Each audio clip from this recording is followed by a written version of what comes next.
दोस्तों कैसे हैं आप सब। आज की हमारी कहानी है सास का फर्ज। और मम्मी क्या बताऊं आपको, मेरी सासू माँ अपनी बेटी के लिए न जाने क्या क्या करती रहती हैं। इनका तो बस नहीं चलता, नहीं तो पूरा ही घर उनके नाम कर दें। अभी परसों दीदी के यहाँ जलवे का फंक्शन है और मम्मी जी ने उनके लिए 2.5 लाख के कंगन बनवाए हैं। जब मैंने अमित जी से कहा इतना महंगा आइटम देने की क्या ज़रूरत है, और भी तो बहुत सारा सामान दे रहे हैं, तो मुझसे कहते हैं अरे यार अभी पापा अपने पैसों में से खर्च कर रहे हैं, तो तुम्हें टेंशन लेने की क्या ज़रूरत है, और तुम्हें तो खुश होना चाहिए। मम्मी ऐसा करके तो यह सारा घर ही लुटा देंगे। सुमन अपनी मम्मी विमला से फ़ोन पर बातें कर रही थी। ऐसा एक भी दिन नहीं होता जिस दिन माँ बेटी घंटों तक फ़ोन पर बातें नहीं करती हों। उधर की बातें इधर, इधर की बातें उधर होती रहती थी।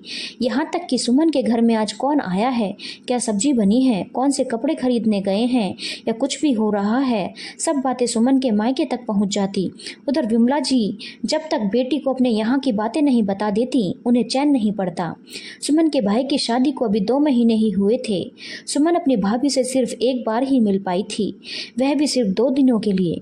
किंतु सुमन की माँ फोन पर हर समय अपनी बहू अंजू की बुराई में ही लगी रहती। सुमन बेटा देख, ऐसी आई है तेरी नई भाभी जो उठकर चाय तक नहीं बना कर दे सकती। हाँ, हमारे सामने भी ऐसे सूट में घूमती रहती है, चुन्नी भी नहीं डालती सर पर, खाना भी ऐसे बनाती है कि मरीज भी ना खाएं। उन्हें यह नहीं पता कि अनजाने में ही सही पर वह अपनी बहू और बेटी के रिश्ते में जहर घोल रही हैं। दोनों के रिश्ते में खटास आने लग गई। सुमन को मम्मी की बातें सुन सुनकर अपनी भाभी से नफरत सी होने लगी। फिर वह कहती, देखो मम्मी, एक आपकी बहू है जो कुछ नहीं करती, और एक मैं हूँ जो सुबह 5 बजे की उठकर रात को 10-11 बजे तक लगी रहती हूँ। हालांकि मेरी सासू माँ मेरी बराबर से मदद करती हैं, फिर भी मुझे तो बहुत सारा काम करना ही पड़ता है ना। सबका नाश्ता, टिफिन, डिनर सब मुझे देखने पड़ते हैं। यहाँ तक कि अभी दीदी के यहाँ पर फंक्शन की तैयारी की शॉपिंग के लिए भी मुझे जाना पड़ता है। फिर आने के बाद वही घर के काम। क्या मम्मी, आपकी बहू के तो मजे ही मजे हैं। हाँ बेटी, हम कर भी क्या सकते हैं। तेरे ससुराल के मामलों में अब सबकी किस्मत तेरी भाभी जैसी तो होती नहीं है ना। तेरी भाभी की तो किस्मत अच्छी है जो उसे मुझ जैसी सास मिली है। और बेटी तू ज़्यादा काम में फुर्ती मत दिखाया कर, नहीं तो तेरी सास सारा काम तुझ पर ही छोड़ देंगी। कभी कभार बीमार होने का नाटक भी कर लिया कर, वरना ससुराल वाले तेरी आखिरी सांस तक जान निकाल लेंगे। और तू अपने पति को भी थोड़ा अपने बस में रख। सारे दिन माँ माँ करते रहते हैं, ऐसा लगता है तेरी तो कोई कदर ही नहीं करते हैं।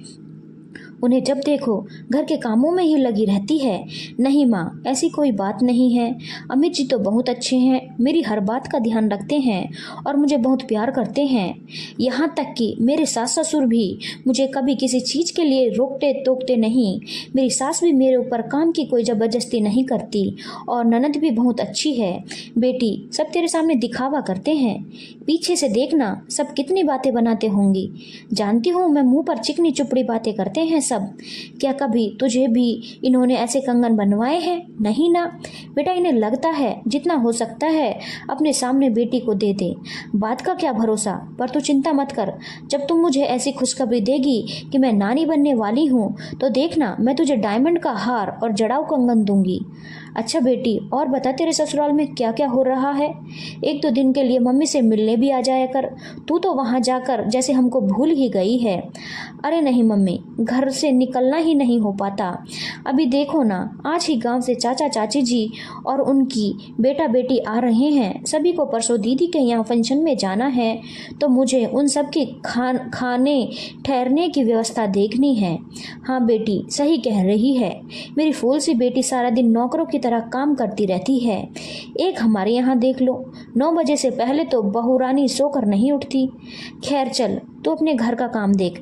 मुझे तो वैसे भी किसी की बुराई करने की आदत नहीं है। माँ बेटी की ऐसी बातें सुनकर दीनदयाल जी सुमन के पापा को बहुत देर से माँ बेटी की बातें सुन रहे थे। उनको बहुत तेज गुस्सा आने लगा और वह अपनी पत्नी विमला से कहने लगे, कैसी माँ हो तुम, अपनी बेटी को ससुराल में एडजस्ट होने की सलाह देने की बजाय उसको उनके ही खिलाफ भड़का रही हो। अरे अपनी बेटी को अच्छी सीख देने की बजाय उसका घर तोड़ने पर तुली हुई हो। अरे कौन सी माँ चाहती है ऐसा कि उसकी बेटी ससुराल वालों की प्रिय न रहे। यहाँ तुम रोज घंटों घंटों तक बेटी से फ़ोन पर बात करती हो। इसका नतीजा तुम देख लेना एक दिन कितना खतरनाक होने वाला है। तुम्हारी बेटी का घर बर्बाद हो जाएगा ऐसे। अरे जब वह अपने घर में मन लगा रही है तो तुम उसको क्यों बरगला रही हो, क्यों उसके दिमाग में जहर घोल रही हो? और एक बात बताओ, हमारी बहू में क्या कमी है? सारे दिन तुम्हारे पीछे मम्मी जी करती हुई घूमती है, तुम्हारी हर बात मानती है, कितना बढ़िया खाना बनाती है, पर क्या तुमसे उसकी अच्छाई देखी नहीं जा रही? या तुम्हें लगता है कि उसके आने से तुम्हारी रेपुटेशन कम हो जाएगी घर में? अरे भाग्यवान, कुछ तो शर्म करो। ननद भाभी के रिश्ते में तो जहर घोलना बंद करो, चैन से जी लेने दो उसे भी और यहाँ इस बहू को भी। अरे तो मैंने कौन सा गलत कहा कुछ? मैं तो उसको सही सलाह दे रही थी कि जितना ज़्यादा काम करेगी उतना ज़्यादा ही ससुराल वाले काम करवाएंगे, तेरी कदर एक काम वाली जैसी होकर रह जाएगी और सब कुछ वह अपनी बेटी को ही दे देंगे क्या? हमारी बेटी उस घर में कुछ नहीं है। विमला जी एक सांस में हाथ नचाते हुए बोली। क्यों? अभी कुछ देर पहले तुम भी तुम्हारी बेटी को डायमंड का हार देने की कह रही थी, तब तुमने यह सोचा? यह सब सुनकर तुम्हारी बहू को कैसा लगेगा? अरे कम से कम बेचारी इस नई नवेली दुल्हन पर तो रहम करो। तुम्हारे डर की वजह से कभी सुमन से बात तक नहीं करती कि कहीं सुमन उसको कुछ उल्टा सीधा ना सुना दे, और यह सब हुआ है सिर्फ तुम्हारे कारण। अरे दोनों घरों में शांति बनी रहने दो। बेटी को तो ऐसी सीख दो कि ससुराल वाले उसे सर आंखों पर बिठाएं और उसके संस्कारों पर गर्व करें। और जब बेटी को ससुराल में मान सम्मान मिलेगा तो सोचो जरा, हमारा मान सम्मान कितना बढ़ जाएगा सभी जगह। तुम चाहती हो तुम्हारी बेटी को उसके ससुराल वाले बेटी की तरह माने, तो तुम अपनी बहू को बेटी का प्यार क्यों नहीं दे सकती? वह भी तो अपने माँ बाप को छोड़कर हमारे घर आई है और इसी उम्मीद के साथ इस घर में रह रही है कि हम दोनों उसे माता पिता जैसा लाड देंगे और उसकी हर इच्छा का सम्मान करेंगे।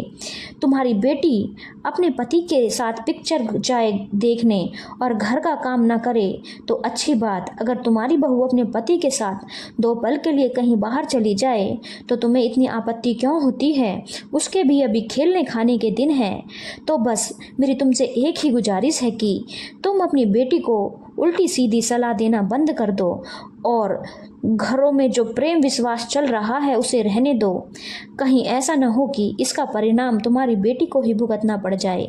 कभी कभार फ़ोन पर बात कर ली ठीक है, लेकिन रोज़ रोज़ घंटे तक तुम जब बेटी से बात करोगी तो सभी तरह की बातें होती होंगी। इसीलिए अपने आप को थोड़ा सा बदलो और जो समय तुम फालतू समय अपनी बेटी के घर बिगाड़ने में लगा रही हो वह अपनी बहू की ज़िंदगी संवारने में लगाओ। शायद तुम्हें अभी मेरी बात बुरी लग रही होगी, किंतु कभी अकेले में बैठकर सोचना कि क्या तुम एक माँ का और सास का फर्ज सही से निभा रही हो। धन्यवाद दोस्तों। अगर आपको कहानी अच्छी लगी हो तो चैनल को लाइक, शेयर और सब्सक्राइब करना ना भूलें।